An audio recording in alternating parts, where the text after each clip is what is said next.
출애굽기 16장 1절부터 21절까지 말씀 제가 봉독해 드리도록 하겠습니다. 이스라엘 자손의 온 회중이 엘림에서 떠나 엘림과 시내산 사이에 있는 신광야에 이르니 애굽에서 나온 후 둘째 달 15일이라.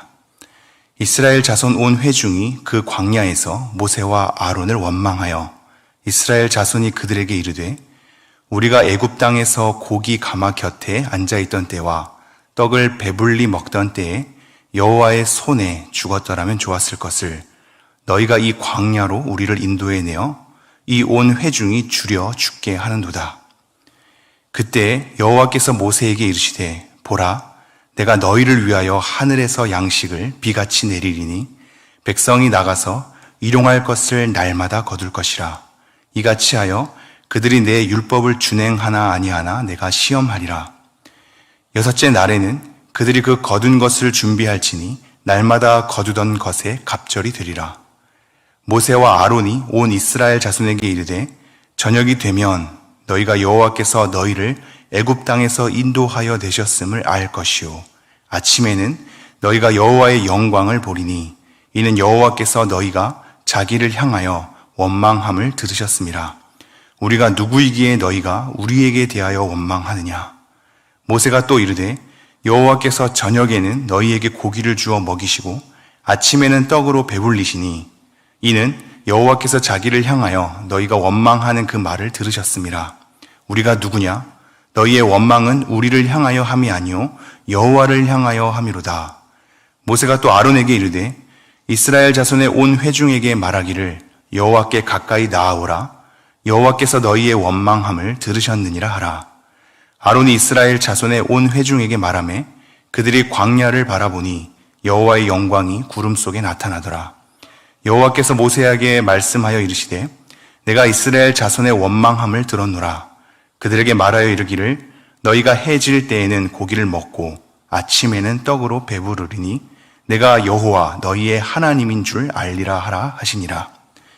저녁에는 메추라기가 와서 진에 덮이고 아침에는 이슬이 진 주위에 있더니 그 이슬이 마른 후에 광야 지면에 작고 둥글며 서리같이 가는 것이 있는지라.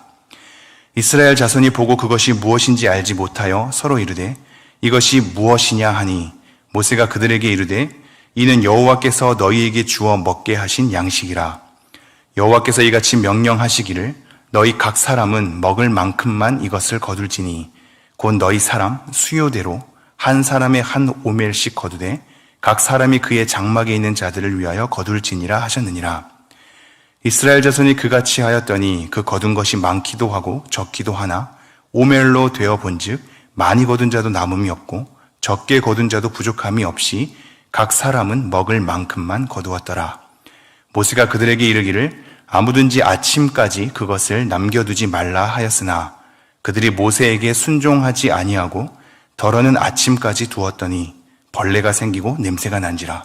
모세가 그들에게 노하니라. 무리가 아침마다 각 사람은 먹을 만큼만 거두었고 햇볕이 뜨겁게 쬐면 그것이 쓰러졌더라. 아멘. 지금 저희는 새벽마다 출애굽에 대한 여정을 살펴보고 있습니다. 그 가운데 우리는 광야로 내몬 그 과정을 겪게 되는 이스라엘 백성들의 삶을 엿보고 있습니다. 먼저는 15장 22절에 보면 수르 광야에 들어가서 마라의 쓴물을 경험하는 것을 우리는 보았었고, 그리고 27절에 보면 엘림에 이르렀단 말이죠.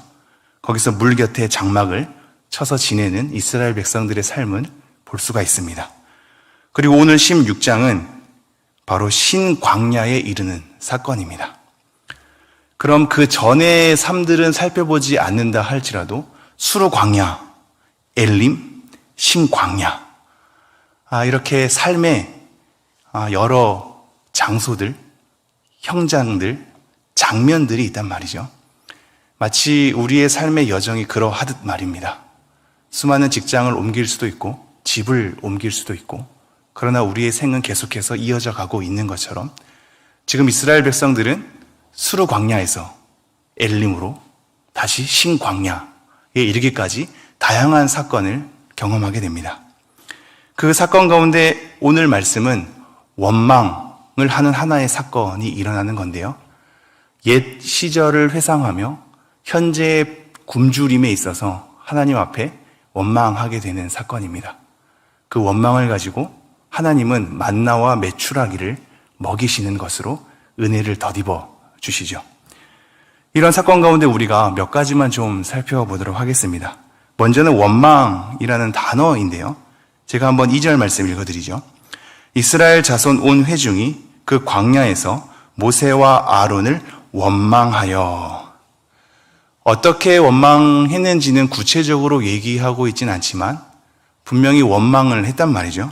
그 내용이 뭔고 하니 3절 이스라엘 자손이 그들에게 이르되 우리가 애굽 땅에서 고기 가마 곁에 앉아 있던 때와 떡을 배불리 먹던 때에 여호와의 손에 죽었더라면 좋았을 것을 너희가 이 광야로 우리를 인도해 내어 이 온 회중이 줄여 죽게 하는도다. 지금 이 말을 잘 살펴야 하는데요. 이스라엘 백성이 애굽의 종살이를 하게 될 때 배불리 고기를 먹거나 편안하게 삶을 살았던 적이 없었습니다. 그러나 그 곁에 앉긴 했겠지요. 그렇게 하루하루의 양식을 먹던 그들의 삶이 당연히 쉽진 않았을 겁니다. 그럼에도 불구하고 과거를 회상하면서 차라리 그렇게 배불리 먹던 그 주변에 있던 그 상황 가운데 죽는 것이 오히려 여기서 줄여 죽는 것보다는 낫다라는 소리를 하고 있단 말이죠. 잘 보면 똑같이 죽음을 맞이합니다. 배불러서 죽는 거랑 배 고파서 죽는 거랑 똑같은 죽음이란 말이죠. 이런 똑같은 죽음 앞에 지금 그것이 괜찮은 삶이냐 괜찮지 않은 삶이냐 결정하는 것이 자기의 배부름과 굶주림입니다. 아직까지 이스라엘 백성의 상태가 하나님의 어떠함보다도 자기의 상황, 자기의 굶주림 또는 자기의 배부름에 초점이 잡혀 있다는 사실을 우리는 발견하게 됩니다. 마치 우리가 그러하듯 말이죠. 아직까지 우리의 삶에 치중되어서 우리의 어떠함이 하나님을 믿는 것에 대한 근간, 내용, 이유가 되곤 할 때가 있습니다. 이스라엘 백성들은 그게 지금 도드라지게 드러나고 있으며 어차피 죽는 건데 배부르게 죽는 것이 줄여서 죽는 것보다 낫다라는 판단이 스려져 있으며 그곳 가운데 하나님의 위대하심, 하나님의 은혜, 하나님의 사랑을 입음, 이 모든 것은 온데간데 없지요. 자기의 삶이 중요하며 자기의 배부름이 중요한 상황입니다. 이러한 이스라엘 백성들을 자꾸 이끌어내서 여러 삶의 현장 가운데 여러 사건을 경험하게 하셔서 하나님의 어떠함을 계속해서 일러주고 있단 말입니다. 그런데 이러한 원망함 가운데 이스라엘 백성이 뱉은 이 원망은 사실상 이거 한 구절입니다. 그런데 원망이라는 단어가 16장에 걸쳐서 굉장히 많이 등장하거든요. 7장에 봐서도 이렇게 얘기합니다. 중반. 이는 여호와께서 너희가 자기를 향하여 원망함을 들으셨음이라. 하나님께서 이스라엘 백성의 원망함을 들었다는 표현이 저희들이 읽은 본문에서만 4번 등장합니다. 이스라엘 백성은 한마디 한 것 같은데 하나님께서 그것을 들으셨다라는 표현이 4번 등장하는 것이죠.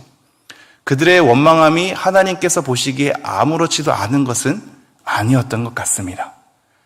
우리는 이 구절 자체로 우리 스스로의 삶을 돌아볼 필요가 있겠죠.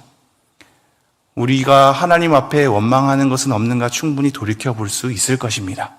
그러나 여러분 한 가지 더 나아가 보시죠. 이스라엘 백성들이 홍해 사건을 경험하고도 너무나 쉽게 원망하는 것 같은데 사실은 그렇진 않습니다. 왜냐하면 1절 말미에 보면 둘째 달 15일이라고 얘기하고 있습니다. 이것은 이스라엘 백성이 출애굽을 한 지 한 달이 지난 시간입니다. 한 달이라는 시기는 생각보다 긴 시기이지요. 그것도 광야 생활에서 말입니다. 수많은 짐을 가지고 수많은 백성들과 함께 험난한 길을 걸어가면서 가진 것은 점점 줄어드는 상태, 우리가 챙겨 먹을 것들은 점점 줄어드는 상태, 그러나 광야에는 아무것도 없는 상태, 그래서 줄이고 힘든 상태란 말입니다.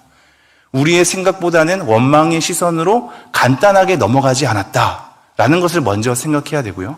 두 번째는 이스라엘 백성들이 홍해 사건을 경험하고도 너무나 쉽게 원망하는 것만 같아 보이니 이들이 굉장히 어리석어 보이는 것만 같습니다. 그러나 우리를 한번 돌이켜 보시죠.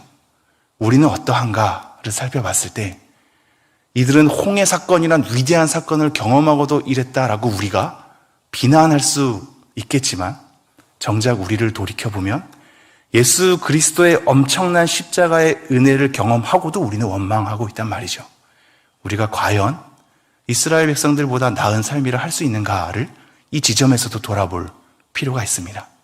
그러나 오늘 우리는 이 원망함에 대한 시선보다도 좀 더 하나님에 대한 접근으로 가고자 합니다. 우리의 원망함을 돌아보는 것은 당연히 필요하온데 이 원망이란 사건 앞에 하나님께서 어떻게 반응하고 계신가를 한번 살펴보죠. 먼저 4절입니다. 그때 여호와께서 모세에게 이르시되 보라 내가 너희를 위하여 하늘에서 양식을 비같이 내리리니 백성이 나가서 일용할 것을 날마다 거둘 것이라. 이같이 하여 그들이 내 율법을 준행하나 아니하나 내가 시험하리라. 하나님께서 이스라엘 백성의 원망을 들으셨다는 4번의 반복된 문구에도 불구하고 하나님께서 행하시는 조치는 오히려 그들을 꾸짖기보다는 그들에게 밤에는 메추라기로 먹이시고 아침에는 만나로 먹이시는 하나님의 은혜를 경험하게 됩니다. 무엇을 경험한다고요? 하나님의 은혜입니다. 우리에게 원인이 없는 우리가 무엇을 잘했기 때문에 받는 보상이 아닌 오히려 우리가 분명히 잘못했기 때문에 꾸짖음을 당해야 마땅함에도 불구하고 그 가운데 더딥혀지는 하나님의 은혜가 있단 말입니다. 하지만 우리는 딱 거기까지죠. 하나님께서 아무것도 아닌 저에게 오히려 혼나야 마땅하는 저에게 원망으로 가득한 저에게 은혜를 베풀어 주시다니요 감사합니다로 우리는 머물 때가 많습니다. 그러나 하나님께서 우리에게 은혜를 베푸실 때에는 하나님께서 우리에게 요구하시는 하나님의 심정이 담겨 있다라는 사실을 기억해야 됩니다. 그 첫 번째 심정이 이겁니다. 4절 말미에 그들이 내 율법을 준행하나 아니하나 내가 시험하리라. 만나와 메추라기를 통하여서 이스라엘 백성들의 굶주림에 대한 원망을 오히려 싹 잊을 정도로 채워가시는 하나님의 은혜를 덧입히게 될 때 그 가운데 서려 있는 하나님의 심정은 그들이 율법을 시행하는지 아니하는지 볼 것이다 라는 겁니다. 이것은 우리를 너가 과연 내가 은혜를 베풀었는데 잘했나 한번 내가 두고 보겠다라는 그런 가벼운 시선은 아닙니다. 오히려 하나님께서 명시적으로 시내산 가운데 율법을 행하기 전에 몇 가지 계명만으로도 그들이 하나님을 의지하는지를 하나님께서 확인시켜 주시는 것이죠. 율법이 명시적으로 오기 전에 말입니다. 마치 아담과 하와가 선과 악을 알게 하는 나무를 먹지 말라라는 단 하나의 계명이 주어졌음에도 불구하고 그것을 어긴 것처럼 구체적인 율법이 시내산 가운데 받기 이전에 몇 가지의 계명으로 이 만나와 메추라기를 어떻게 먹어야 하는지 매일마다 줄 것이니 남기지 말아야 하는지 이 간략한 몇 가지의 계명을 가지고 지키는지 안 지키는지에 대해서 우리 스스로를 드러낸단 말입니다. 우리가 어떠한 존재인지 무엇을 의지해야 하는지 그러기에 누구에게 순종해야 하며 누구를 위해서 살아가야 하는지 그 모든 것을 경험하게 하시고 하나님을 바라보게 하는 걸음이 바로 율법을 준행하는지 아니하는지 내가 시험하여 볼 것이다 라는 표현입니다. 멀리서 너가 잘하나 안 잘하나 보자 라는 그런 가벼운 시선이 아니란 말입니다. 그러므로 우리는 은혜를 덧입게 될 때 내가 어떤 존재인지 내가 누구를 위해서 살아가야 하는지 어떠한 말에 순종해야 하는지를 하나님의 심정을 읽는 것으로 우리가 그 은혜 안에 머물러야 할 것입니다. 또 다른 말씀은 7절입니다. 아침에는 너희가 여호와의 영광을 보리니 이는 여호와께서 너희가 자기를 향하여 원망을 들으셨음이라. 은혜를 베푸시는 것에 대한 두 번째 목적, 아까 첫 번째는 율법을 준행하나 아니하나 시험하리라 라는 의미였고요. 두 번째 목적은 7절, 아침에는 여호와의 영광을 보는 것, 그리고 6장 말미에는 밤에는 저녁이 되면 애굽 땅에서 인도하여 내신 하나님을 알게 하는 것에 대한 목적이었습니다. 은혜를 입게 될 때 저녁이 되며 아침이 되니 마치 창세기의 창조 기록을 여기다가 갖다가 쓰는 것처럼 저녁이 되며 아침이 되면서 새롭게 하는 하나님의 은혜가 있을 터인데, 너는 저녁이 될 때 너희들을 인도하신 하나님을 알게 되는 것이며 아침이 될 때 하나님의 영광을 보는 그런 은혜가 있을 것이다 라고 얘기하는 겁니다. 우리가 덧입혀지는 그 은혜 가운데는 하나님을 아는 것, 하나님의 영광을 보는 것, 하나님께서 우리를 인도하셨음을 확인하는 것에 대한 하나님의 심정이 담겨 있는 것이죠. 마지막 세 번째입니다. 12절. 내가 이스라엘 자손의 원망함을 들어노라. 그들에게 말하여 이르기를 너희가 해질 때에는 고기를 먹고 아침에는 떡으로 배부르리니 내가 여호와 너희의 하나님인 줄 알리라 하라 하시니라. 마지막 세 번째 목적. 우리에게 은혜를 베풀어 주실 때 그 안에 담겨 있는 하나님의 심정은 하나님께서 이것을 통해서 내가 너희의 하나님임을 알게 할 것이다 라는 것입니다. 한번 정리해 볼까요?